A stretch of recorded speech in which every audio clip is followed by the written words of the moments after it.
Halo semuanya, kami dari kelompok 7 akan membahas mengenai PSAK 25, mengenai kebijakan akuntansi, perubahan estimasi akuntansi, dan kesalahan.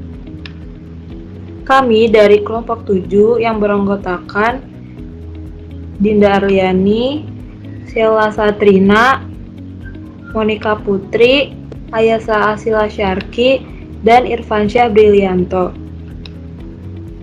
Pertama-tama, saya Dinda Aryani dengan NIM 2019-790 akan membahas mengenai learning objective PSAK 25.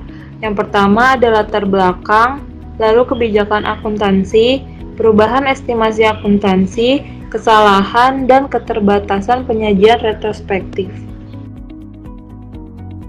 Pertama-tama, kami akan membahas mengenai latar belakangnya terlebih dahulu.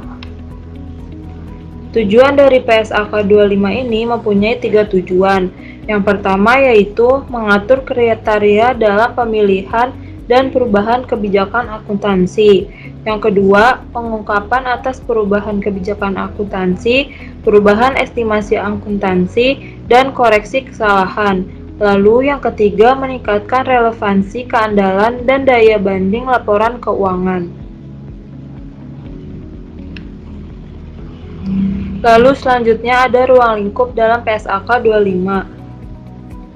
Yang pertama yaitu pemilihan dan penerapan kebijakan akuntansi dan pencatatan perubahan kebijakan akuntansi, perubahan estimasi akuntansi, dan koreksi kesalahan periode lalu. Yang kedua, dampak pajak perbaikan kesalahan periode sebelumnya dan penyesuaian retrospektif untuk perubahan kebijakan akuntansi diperlukan dan diungkapkan sesuai dengan PSAK 46. Lalu selanjutnya ada konsep materialitas dalam PSAK 25. Kelalaian pencantuman atau kesalahan penyajian item di mana kelalaian itu dapat mempengaruhi keputusan ekonomi pemakai yang diambil berdasarkan laporan keuangan, bergantung pada ukuran dan sifat kelalaian pencantuman dengan mempertimbangkan keadaan yang melingkupinya. Lalu selanjutnya kami akan membahas mengenai kebijakan akuntansi dalam PSAK 25. Definisi dari kebijakan akuntansi adalah prinsip, dasar, konvensi, peraturan, dan praktik tertentu yang diterapkan entitas dalam penyusunan dan penyajian laporan keuangan. Kebijakan akuntansi akan mempengaruhi pengakuan, pengukuran, dan penyajian atas elemen seperti aset, liabilitas, ekuitas, pendapatan, dan beban pada laporan keuangan. Dalam kebijakan akuntansi PSAK 25 yang dipilih oleh entitas harus dapat menjelaskan yang pertama adalah pengakuan, yaitu kapan dan kondisi seperti apa yang diakui. Yang kedua itu pengukuran, yaitu berapa banyak yang diakui. Dan yang ketiga adalah penyajian, bagaimana disajikannya di laporan keuangan. Oke, di sini saya Ayasa Asila Syarki dengan NIM 2019-797. Di sini saya akan membahas tentang penetapan kebijakan akuntansi. SAK menentukan kebijakan akuntansi untuk menghasilkan laporan keuangan yang berisi informasi relevan dan andal atas transaksi, peristiwa, dan kondisi. Ketika suatu SAK secara spesifik berlaku untuk suatu transaksi, maka kebijakan yang diterapkan pada item tersebut menggunakan SAK dan mempertimbangkan panduan aplikasi SAK yang relevan. Jika tidak ada SAK secara spesifik untuk transaksi, maka manajemen menggunakan pertimbangannya dalam mengembangkan dan menerapkan suatu kebijakan akuntansi.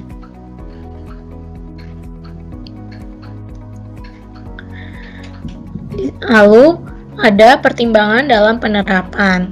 Nah, sumber acuan dalam membuat pertimbangan dalam penerapan kebijakan itu yang pertama ada persyaratan dan panduan dalam PSAK yang berhubungan dengan masalah serupa dengan dan terkait. Yang kedua ada definisi, kriteria pengakuan, konsep pengukuran untuk aset, liability, penghasilan, dan beban dalam kerangka dasar penyusunan dan penyajian laporan keuangan. Yang ketiga ada standar akuntansi terkini yang dikeluarkan badan penyusun standar lain yang mengacu pada KDPP-LK yang sama. Lalu yang keempat ada literatur akuntansi, yang kelima ada praktik akuntansi industri yang berlaku, dan yang keenam ada sepanjang tidak bertentangan pada acuan utama.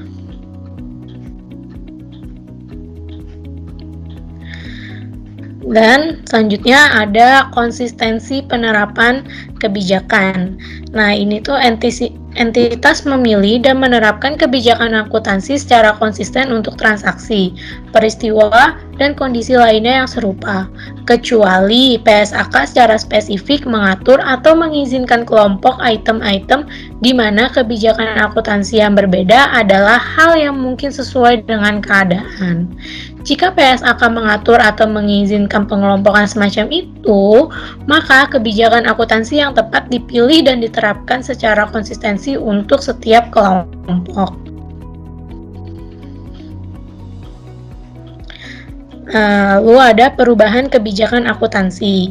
Entitas mengubah suatu kebijakan akuntansi hanya jika yang pertama disyaratkan oleh PSAK, lalu yang kedua menghasilkan laporan keuangan yang memberikan informasi andal dan relevan. Kebijakan akuntansi yang sama diterapkan pada setiap periode dan dari satu periode dengan periode berikutnya. Selanjutnya ada bukan perubahan. Nah, bukan perubahan ini ada dua. Yang pertama ada penerapan suatu kebijakan akuntansi untuk transaksi, peristiwa atau kondisi lainnya yang berbeda secara substansi daripada yang terjadi sebelumnya. Yang kedua itu penerapan suatu kebijakan akuntansi untuk transaksi, peristiwa atau kondisi lainnya yang berbeda secara substansi daripada yang terjadi sebelumnya. Selanjutnya itu ada penerapan perubahan kebijakan akuntansi. Penerapan perubahan kebijakan akuntansi ini bergantung kepada yang pertama itu entitas mencatat perubahan kebijakan akuntansi akibat dari penerapan awal suatu PSAK sebagaimana yang diatur dalam ketentuan transaksi dalam PSAK tersebut itu jika ada. Lalu yang kedua, jika tidak ada ketentuan transisi atau perubahan kebijakan dilakukan secara sukarela, maka entitas perubahan tersebut secara retrospektif.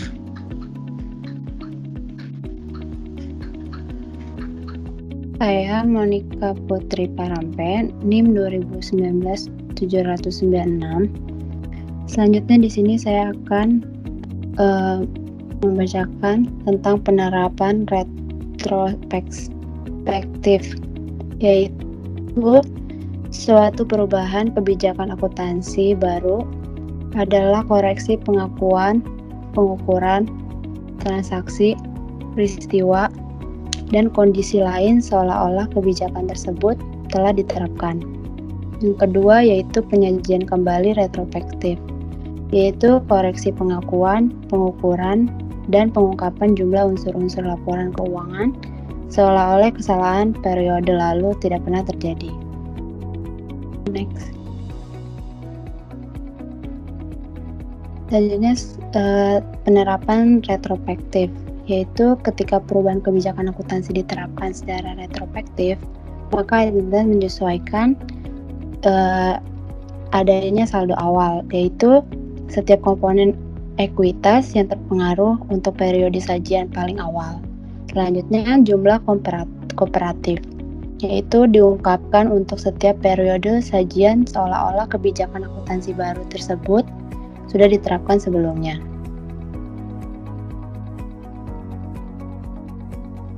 Lalu ada keterbatasan penerapan retrospektif, di mana ketika penerapan retrospektif disyaratkan, maka perubahan kebijakan akuntansi diterapkan secara retrospektif, kecuali sepanjang tidak praktis untuk menentukan dampak spesifik periode atau dampak kumulatif periode tersebut. Selanjutnya ada pengungkapan penerapan sukarela, Yang pertama ada sifat dari perubahan kebijakan akuntansi. Yang kedua ada alasan kenapa penerapan kebijakan akuntansi baru memberikan informasi yang andal dan lebih relevan. Yang ketiga yaitu jumlah penyesuaian untuk periode berjalan dan setiap periode lalu di sajian sepanjang praktis. Penyesuaian untuk setiap pas laporan keuangan untuk terpengaruh dan penyesuaian LPS dasar dan diilustrasikan. Yang keempat ada jumlah penyesuaian yang terkait dengan periode-periode sebelum periode-periode tersebut disajikan sepanjang praktis. Dan yang terakhir, jika penerapan retrospektif tidak praktis untuk suatu periode tertentu atau untuk periode-periode sebelum periode-periode tersebut disajikan. Next. Selanjutnya ada pengungkapan PSAK sebelum PSAK baru belum efektif. Yang pertama ada judul PSAK baru. Yang kedua ada sifat perubahan standar yang belum berlaku efektif atau perubahan kebijakan akuntansi. Yang ketiga tanggal di mana penerapan PSAK disyaratkan. Yang keempat ada tanggal di mana entitas berencana untuk menerapkan PSAK awalnya. Dan kelima, suatu pernyataan tentang apakah suatu pembahasan mengenai dampak penerapan awal PSAK atas laporan keuangan atau jika dampak tidak dapat diketahui atau diestimasi secara wajar. Pernyataan atas hal itu. Selanjutnya ada perubahan estimasi akuntansi. Perubahan estimasi akuntansi, yaitu estimasi akuntansi merupakan estimasi entitas yang dapat pengaruhi elemen-elemen dalam laporan keuangan. Yang pertama, estimasi harus melibatkan pertimbangan entitas berdasarkan informasi terkini yang tersedia dan dapat diandalkan. Yang kedua, banyak hal yang mempengaruhi elemen laporan keuangan yang tidak dapat diukur secara akurat, namun hanya diestimasi karena ketidakpastian yang melekat pada aktivitas bisnis. Yang ketiga, penggunaan estimasi yang reasonable adalah yang terpenting dalam penyusunan laporan keuangan tanpa menyampingkan keandalannya. Selanjutnya akan dibacakan oleh teman saya. Selanjutnya saya Irfansyah Brilianto Atasi dengan NIM 2019-794. Di sini ada perubahan estimasi akuntansi. Yang pertama, estimasi melibatkan pertimbangan berdasarkan informasi terkini yang tersedia dan andal. Jadi perubahan estimasi akuntansi mencakup penyesuaian jumlah tercatat aset atau liabilitas atau jumlah pemakaian periodik aset yang berasal dari penilaian status kini dan ekspektasi manfaat masa depan dan kewajiban yang terkait dengan aset dan liabilitas. Yang kedua, ada entitas harus mengakui efek dari perubahan estimasi secara prospektif. Jadi sepanjang perubahan estimasi akuntan mengakibatkan perubahan aset dan liabilitas dan suatu item ekuitas yang diakui dengan menyesuaikan jumlah tercatat item aset, liabilities, dan ekuitas yang terkait pada periode perubahan. Lalu dampak perubahan estimasi akuntansi diakui secara prospektif dalam laporan laba rugi pada periode perubahan dan periode mendatang.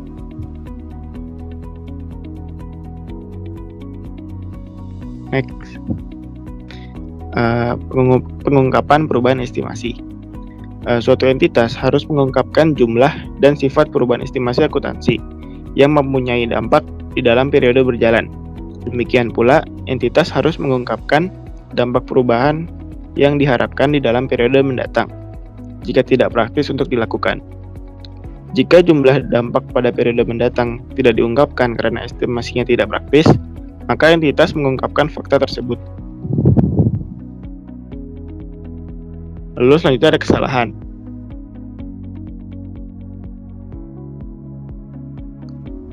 Next. Kesalahan dapat timbul dalam pengukuran, penyajian, atau pengungkapan unsur-unsur laporan keuangan. Laporan keuangan tidak sesuai dengan PSAK jika mengandung kesalahan material atau tidak material yang disengaja untuk mencapai suatu penyajian laporan posisi keuangan, kinerja keuangan, atau arus kas tertentu.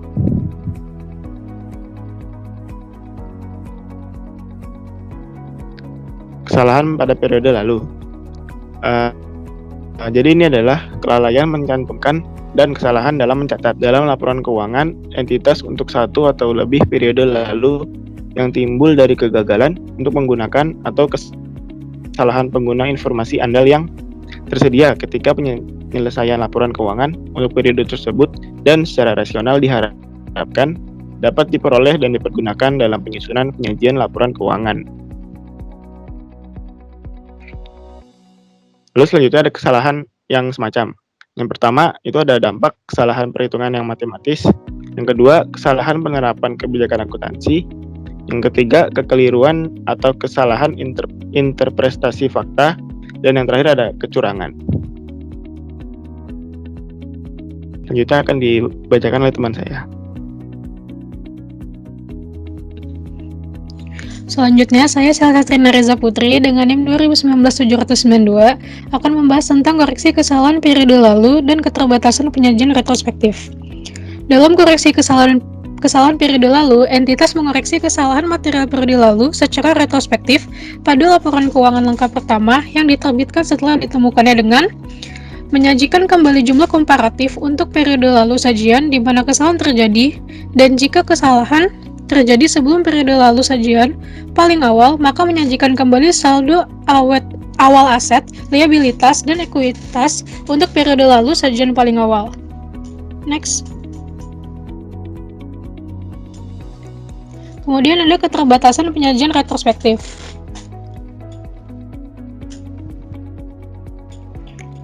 Penerapan retrospektif adalah penerapan kebijakan akuntansi baru untuk transaksi, peristiwa, dan kondisi lain seolah-olah kebijakan tersebut telah diterapkan sejak awal transaksi. Ketika retrospektif ini terjadi, maka perubahan kebijakan akuntansi ini akan diterapkan secara kebijakan tersebut. Lalu, entitas akan menyesuaikan saldo awal setiap komponen ekuitas yang terpengaruh untuk periode sajian paling awal dan jumlah komparatif lainnya. Diungkapkan untuk setiap periode sajian yang mana, seolah-olah dan kebijakan akuntansi baru tersebut sudah diterapkan sebelumnya. Next. Selanjutnya ada keterbatasan penyajian kembali retrospektif. Kesalahan periode sebelumnya dikoreksi dengan menyajikan kembali secara retrospektif, kecuali sepanjang tidak praktis untuk menentukan dampak spesifik periode atau dampak kumulatif kesalahan. Ketika tidak praktis untuk menentukan dampak periode spesifik akibat perubahan kebijakan akuntansi dalam informasi komparatif untuk satu atau lebih periode sajian, maka entitas menerapkan kebijakan akuntansi baru untuk jumlah tercatat aset dan liabilitas pada awal periode. Di mana penerapan retrospektif adalah praktis, mungkin periode berjalan, dan membuat penyesuaian saldo awal setiap komponen ekuitas yang terpengaruh untuk periode itu. Ketika tidak praktis untuk menentukan dampak kumulatif daripada awal periode berjalan, penerapan kebijakan akuntansi baru untuk seluruh periode lalu, maka entitas menyesuaikan informasi komparatif untuk menerapkan kebijakan akuntansi baru secara prospektif dari tanggal paling awal yang dapat diterapkan. Koreksi kesalahan berada dengan perubahan estimasi akuntansi. Estimasi akuntansi sesuai dengan sifatnya merupakan perkiraan yang perlu direvisi akibat tambahan informasi yang diketahui kemudian. Misalnya, laba atau rugi yang diakui akibat hasil suatu kontingensi adalah bukan koreksi kesalahan. Next. Kemudian ada pengungkapan kesalahan periode sebelumnya. Entitas ini mengungkapkan hal-hal berikut ini. Yang pertama, sifat dari kesalahan periode sebelumnya. Yang kedua, untuk setiap periode sajian, sepanjang praktis jumlah koreksi ini untuk setiap laporan keuangan yang terpengaruh, dan juga jika menerapkan PSAK 56 tentang laba per saham, maka pengungkapkan laba per saham dasar dan dilusian. Yang ketiga, jumlah koreksi pada awal periode sajian yang paling awal. Dan yang terakhir, jika penyajian kembali retrospektif tidak praktis untuk satu periode sebelum tertentu. Keadaan yang membuat keberadaan kondisi itu dan penjelasan bagaimana dan sejak kapan kesalahan telah dikoreksi. Laporan keuangan periode berikutnya tidak perlu mengulang pengungkapan ini. Next. Kemudian ada ketidakpraktisan penerapan retrospektif dan penyajian kembali retrospektif. Dalam beberapa keadaan adalah tidak praktis untuk menyesuaikan informasi komparatif untuk satu atau lebih periode lalu untuk mencapai daya banding dengan periode berjalan. Misalnya, data belum diperoleh dalam periode lalu dalam suatu cara yang memungkinkan baik penerapan retrospektif suatu kebijakan akuntansi baru atau penyajian kembali untuk mengoreksi kesalahan periode lalu dan tidak praktis untuk menghasilkan informasi tersebut.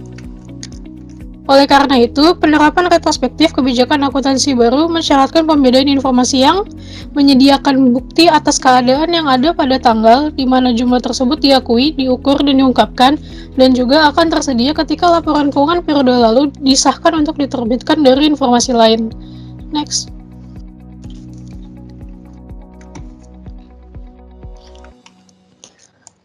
Tidak praktis untuk menerapkan suatu perubahan kebijakan akuntansi secara retrospektif atau menyajikan kembali secara retrospektif untuk mengoreksi kesalahan. Jika yang pertama adalah dampak penerapan retrospektif atau penyajian kembali retrospektif tidak dapat ditemukan. Yang kedua, penerapan retrospektif atau penyajian kembali secara retrospektif memerlukan asumsi mengenai maksud manajemen yang ada pada periode lalu tersebut. Atau, penerapan retrospektif atau penyajian kembali retrospektif memerlukan estimasi signifikan atas jumlah dan tidak mungkin untuk membedakan secara objektif informasi mengenai yang menyediakan bukti atas keadaan yang ada pada tanggal di mana jumlah tersebut diakui, diukur, atau diungkapkan dan akan tersedia ketika laporan keuangan periode lalu disahkan untuk diterbitkan dari informasi lain. Next.